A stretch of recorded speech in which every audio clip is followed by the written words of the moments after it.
I do believe this is the second store of Sam and Helen Walton when they first started out. The first store they had was down in somewhere Arkansas, but they become wildly successful there, and they didn't own the property, and the guy that owned it, he decided, well, that's too valuable to be renting it out, and he wanted it for himself, so he kicked them out. Bam, so they're out, so they come up here. Bam, they come up here, they open this new concept that he had going on, and his concept was he would go to the manufacturers and he would orchestrate these deals where he could get a shit ton of whatever, and he would bring it and he would dump it in big freaking piles and sell it real cheap, and that would bring in truckloads of clientele.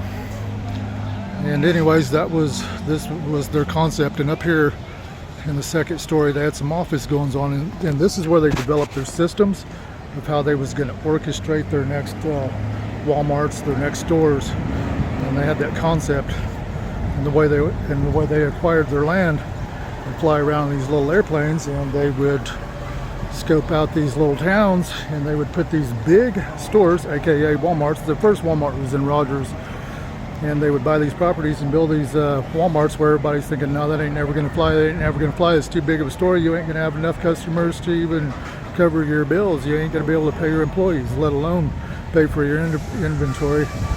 Anyways, it turns out they wasn't looking at his concept. He had a couple of concepts going on, and there's two things that I have not found in the writings about Walmarts and Walmart's family. And that one is that exact system that they set in place to replicate store after store after store. But it was such a good system, and it was so appealing to whoever they was orchestrating these land deals with, that they didn't have to worry about all the legalities and the people that was opposing, because it was such a good deal that they would fight the fight for him. And that's how it grew so fast. That first and foremost, Sam Walton had a gift. And that gift he was wildly successful with people. He was wildly successful with people.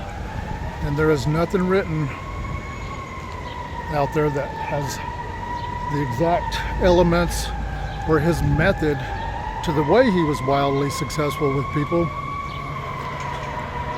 But anyways, there's a few books out there on, key points or highlights of things to do or not do that helps you to be more successful with people. But he had something, and I don't even know if his grandkids or his children have that. It's precisely what it is or what it was. Anyways, there you have it. Downtown Bentonville, Arkansas. It's ground zero, baby. This is the heartbeat of America right here.